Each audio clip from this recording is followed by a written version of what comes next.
My son was shaking in the backseat of my car like a leaf in a storm, while my wife, the woman I had just dropped at the airport, was supposed to be flying to Chicago. She wasn't on a plane. She was standing on my front porch kissing my son-in-law. And what my 8-year-old whispered next froze the blood in my veins. Before I go any further, let me tell you who's talking to you. Hello, buddies. My name is Bernard Jefferson. Folks call me Bernie. I'm 68 years old. I've spent most of my life with grease under my fingernails, fixing engines, fixing problems, keeping my head down. I'm not a loud man. Never needed to be. But I've lived long enough to learn this. When the people closest to you start smiling too sweet, something bad is already in motion. If stories about survival, betrayal, and quiet revenge matter to you, stick with me. And if you don't want stories like this disappearing, take a second and subscribe. I don't tell fairy tales. I tell things that actually happened. That night started like any other. Airport curb, fluorescent lights, the smell of jet fuel and bad coffee in the air. Kesha leaned in through the open car door, her perfume filling the cab. Expensive floral stuff. The kind I paid for with 40 years of busted knuckles and missed weekends. She kissed my cheek soft but rushed. Have a safe drive home, baby, she said. Don't wait up. Chicago conference is gonna run late. She smiled. That same smile that once made me feel young again. I watched her heels click toward the automatic doors. She didn't look back once. I put the truck in drive and glanced in the rearview mirror. Say goodbye to Mom, Leo, I said. My boy didn't move.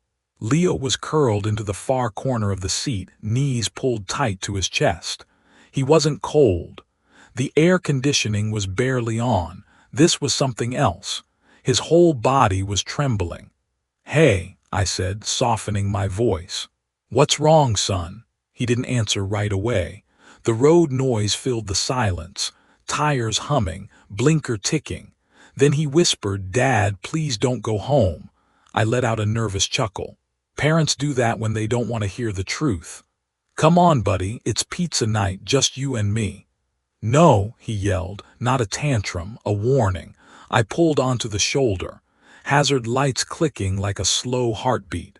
I turned around in my seat and looked at him properly for the first time. His eyes were wet, wide. A child shouldn't look at his father like that. Tell me, I said. Tell me what's scaring you. He crawled forward, grabbed my shoulder with both hands. His grip was tight, desperate. Mom's not in Chicago, he said. She lied, I frowned. Leo, you saw her go into the airport. I heard her, he said, tears spilling over. This morning, in the bathroom. The shower was loud, but I heard her on the phone. My chest tightened. What did you hear, son? He swallowed hard, took a breath like he was about to dive underwater. She said, tonight is the last night for the old man. She said, the poison is ready. The world went quiet. Cars blurred past us on the highway, but I couldn't hear them anymore. My hand went to my chest without thinking. For weeks I'd been dizzy, weak, blurred vision, tired by noon. Her doctor said it was stress. Age. She gave me warm milk every night. For your heart, she said. Drink it all, baby. My hands tightened on the steering wheel. Who was she talking to? I asked. Leo looked down. She called him H. She said, bring the gun just in case. There was only one H in my life. Hunter, my son-in-law, the man who shook my hand every Sunday. The man I loaned $50,000 to last month. I didn't cry. I didn't scream. I put the truck back in drive and passed our subdivision. I needed to see it with my own eyes. I parked in an abandoned lot across from my house. Killed the engine. Killed the lights. Stay down, I whispered. No matter what. That's when my phone buzzed. A text from Kesha.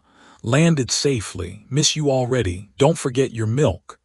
Then headlights cut through the dark. A black SUV rolled up to my curb. The passenger door opened. My wife stepped out, same dress, no luggage, key in her hand. Then Hunter got out, and right there under the streetlight I paid taxes for, he kissed her. That was the moment I understood something important. They didn't think I was a threat. They thought Bernard Jefferson was just a tired old mechanic. They were wrong. And what I did next changed everything. I stayed in that dark lot across the street, engine off, lights dead, my hands locked tight around the steering wheel. I didn't move. Not when they kissed. Not when they laughed like teenagers sneaking out past curfew. I watched them walk into my house like it already belonged to them. Inside that house was everything I'd built. Every photograph, every memory, every document that proved my life had meant something. They shut the door behind them. Leo's voice came from the floorboard, shaking. "Dad, are they gonna hurt you?" I looked at the house. The warm yellow light glowing through the curtains. It looked peaceful, safe, like a lie dressed up real nice. "No, son," I said quietly, "not tonight." I slipped out of the truck and crossed the street using the shadows I knew better than anyone. I installed those motion lights myself years ago. I knew every blind spot, every inch. I crept up to the living room window and peeked through a crack in the blinds. What I saw was worse than I expected. They weren't rushing upstairs. They weren't tearing clothes off. They were working.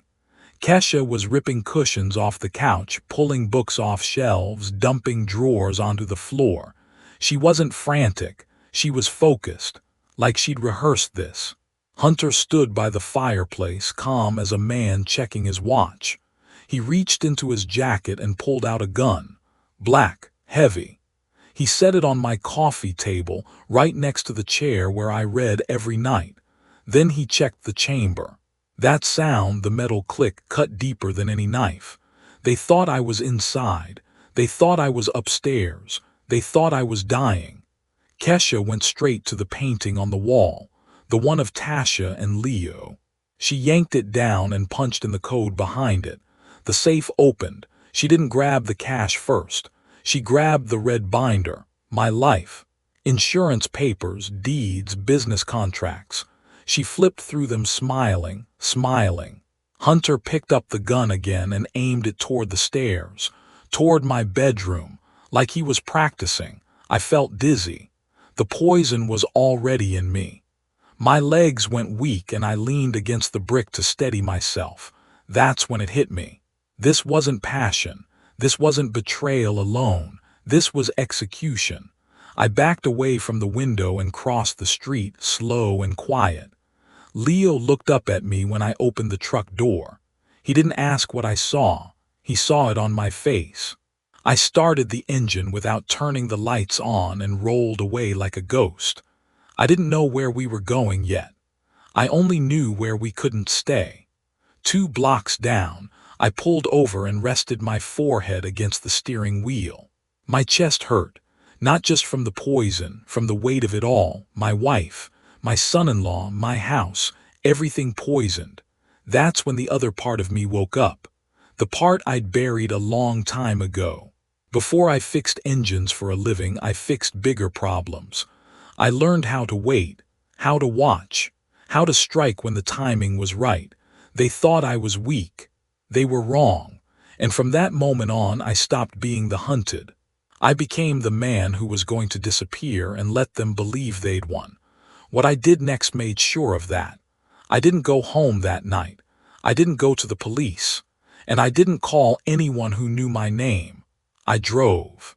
Streetlights blurred past the windshield while Leo slept curled up in the seat beside me.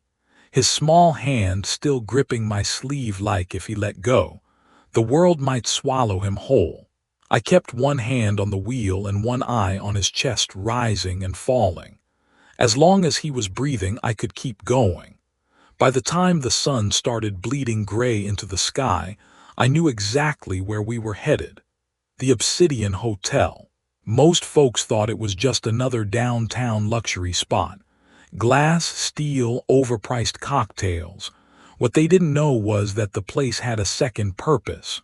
Privacy, security, Silence. The kind you pay for when you don't want to exist. The valet took one look at my beat-up truck and almost waved me off. Almost. I handed him a black card. No numbers, just a chip and my name. His face changed instantly. "Welcome back, Mr. Jefferson." I carried Leo through the lobby. Marble floors, crystal lights, money in the air. He didn't stir. Terror wears kids out faster than any playground ever could. Once the door to the suite closed behind us, I locked it and leaned against it, breathing hard. My hands were shaking now. The poison was winning. I laid Leo on the bed and brushed the hair off his forehead. "You're safe," I whispered. "I promise." Then I went into the bathroom and looked at myself in the mirror. I barely recognized the man staring back. Gray skin, bloodshot eyes, hands trembling like they belonged to someone else. I was dying, slowly, quietly, exactly how they planned it. I reached into the lining of my jacket and pulled out a phone I hadn't touched in over a decade. Heavy, old, secure. One number, it rang once. "Status," a voice said. "Vance," I replied, "I need you." Now there was a pause, then recognition. "Bernie, where the hell have you been?" "I'm poisoned," I said. "Arsenic, months of it, bring everything." He didn't ask questions, he never did. He just said, 20 minutes. While I waited, my phone buzzed again. Another text from Kesha. "Did you drink your milk?" I turned the phone face down. Vance arrived through the service elevator carrying a black case that looked like it belonged on a battlefield. One look at me and his jaw tightened. He worked fast. Blood drawn, hair sample, heart monitor screaming its complaints, machines whirring, the printout slid out. "Arsenic," he said. "High levels, chronic. You were days away." I closed my eyes. Every night, the warm milk, the nutmeg, her watching until the glass was empty. I'd thanked her. Vance grabbed my shoulder.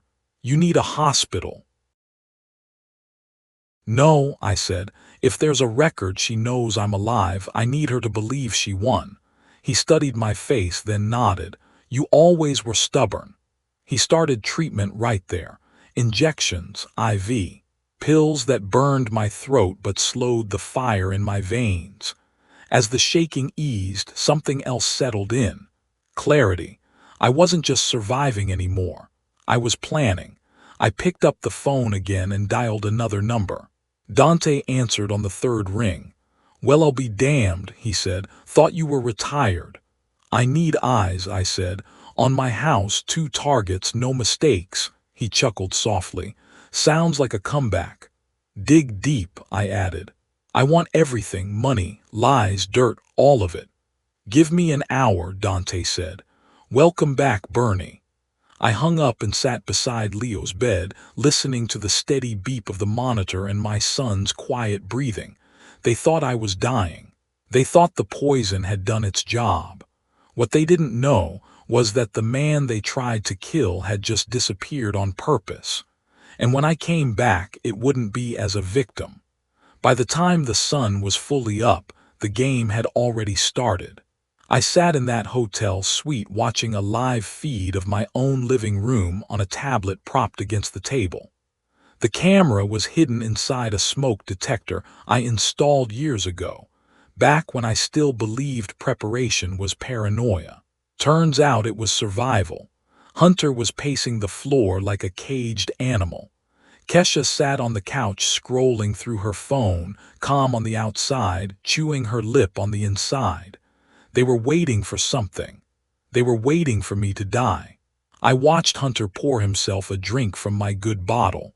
The one I was saving for my 70th birthday. He drank it fast, nervous. Then the alerts started hitting my phone. Credit card declined. Another declined. Then another. Hunter froze mid-step.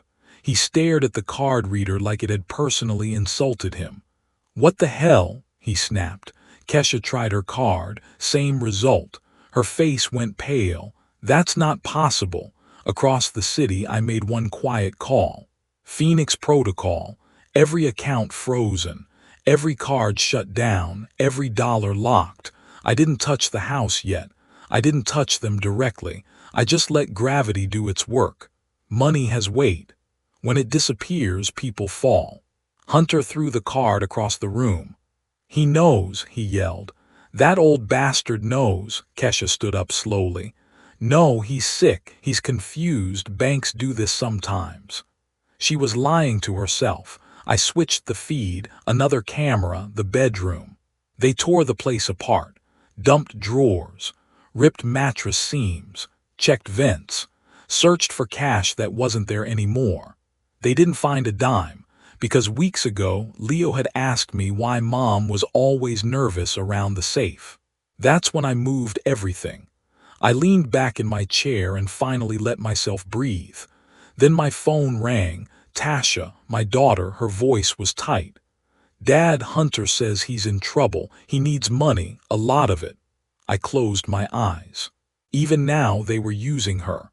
Come see me, I said softly. I'm not at the house. When she arrived, she looked exhausted, smaller than I remembered. Fear does that to people. I tested her. I told her I was dying. I told her I planned to give everything to Kesha. Her reaction told me everything. She panicked, not for money, for me. She warned me. She begged me not to trust them. That's when I knew. She wasn't part of it. She was trapped in it. I wrote the check anyway. $50,000, clean, legal, traceable, bait. Don't sign anything he gives you, I told her. Promise me. She promised. When she left, I watched Hunter on the feed open that check like it was oxygen. He laughed, he kissed Kesha, he said something I'll never forget. We're back on top. No, they were standing on a trapdoor, they just didn't know it yet. And the rope was already tied. What came next wasn't going to be quick. They brought me home that evening. An ambulance, flashing lights, neighbors whispering behind curtains, the perfect show. I lay there strapped to the gurney, eyes half closed, mouth slack, playing the part they wanted me to play. The man already buried. Kesha cried loud enough for the whole street to hear. Mrs. Mabel from next door clutched her chest and told the paramedic what a saint my wife was. How lucky I was to have someone willing to care for a vegetable. If she only knew. The front door shut. The lock clicked. And just like that, the mask came off. Kesha wiped her face dry. No tears left behind. She closed the blinds hard, snapping them shut one by one like she was sealing a coffin. Hunter walked in wearing my robe. He poured himself a drink and looked down at me with open disgust. Look at him, he said. Still breathing. That poison should have worked faster.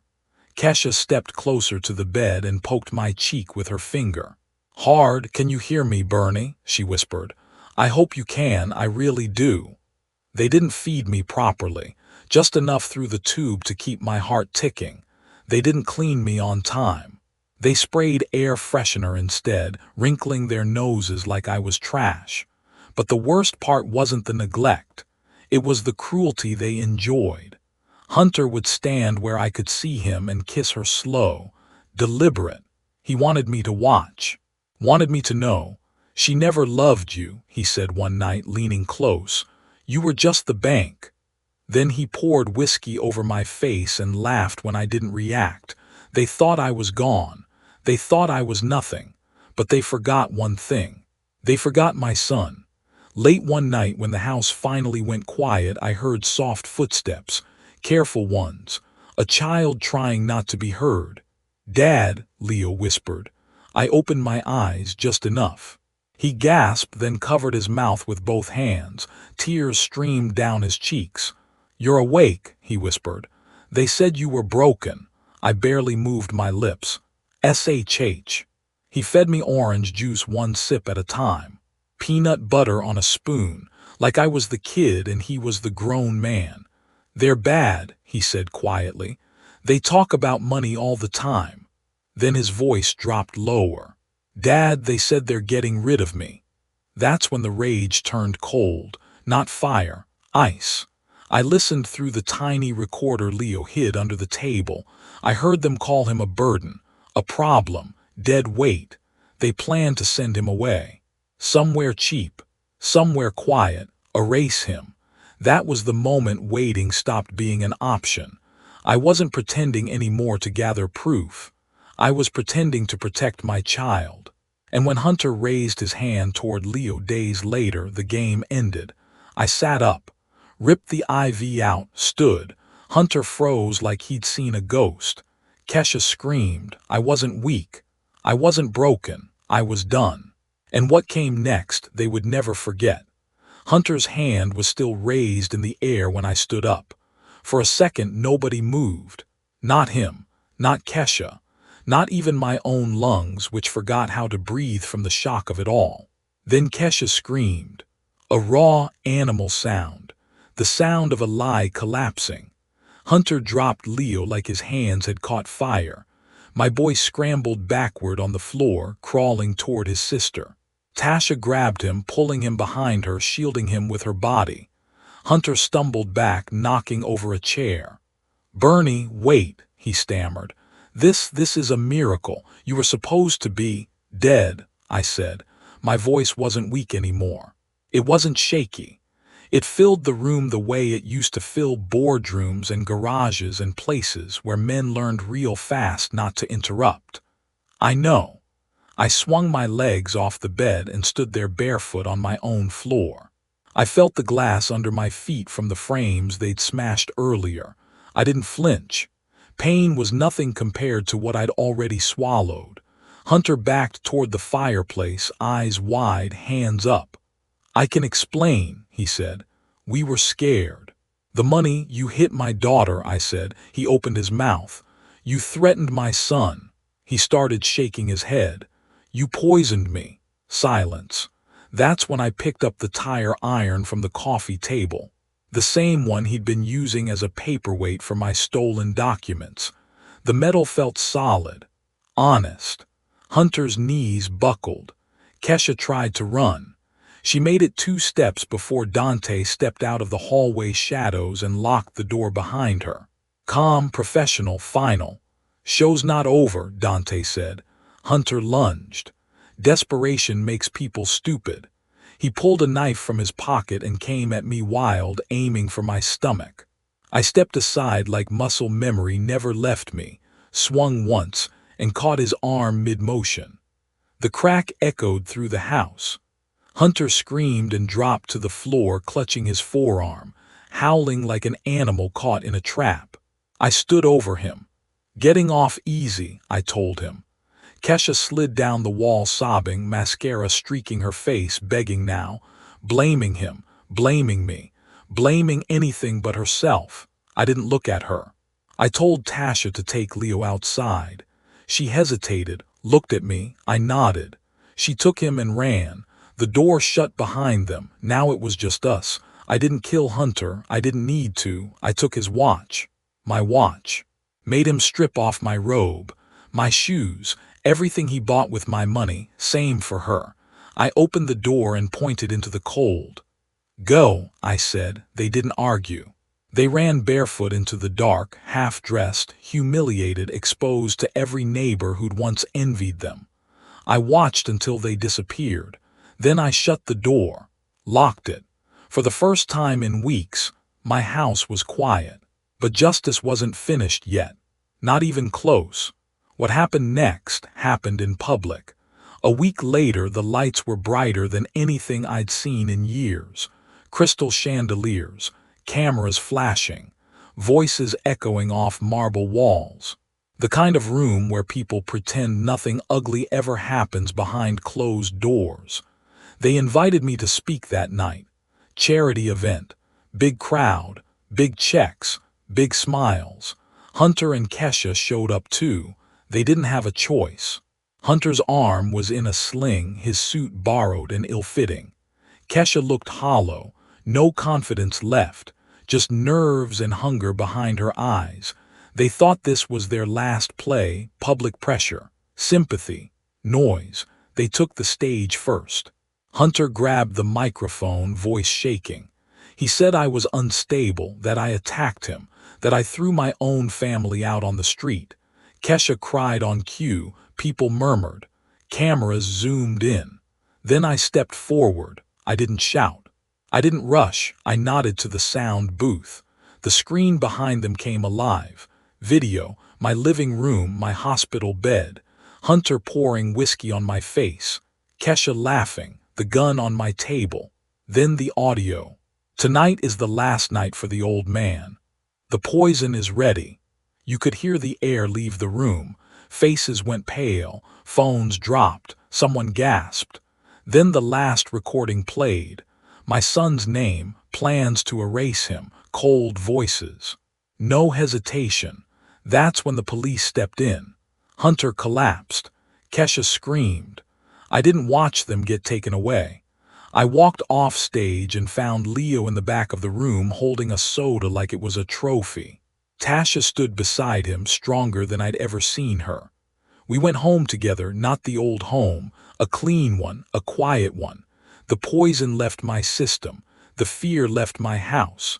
The lies left my life. I'm an old man now, 68 years old. I don't fix engines much anymore. I fix breakfast. I fix broken trust. I fix what really matters. Here's what I learned the hard way. The people who smile the widest sometimes sharpen the sharpest knives. Silence is not weakness. And age doesn't make you powerless. It makes you dangerous when you finally stop being polite. If this story meant something to you, if you believe justice matters, even when it comes late, take a moment and like this video. Subscribe so these stories don't get buried. And tell me in the comments where you're watching from, because survivors are everywhere and none of us are alone. My name is Bernard Jefferson. I survived. And I went home.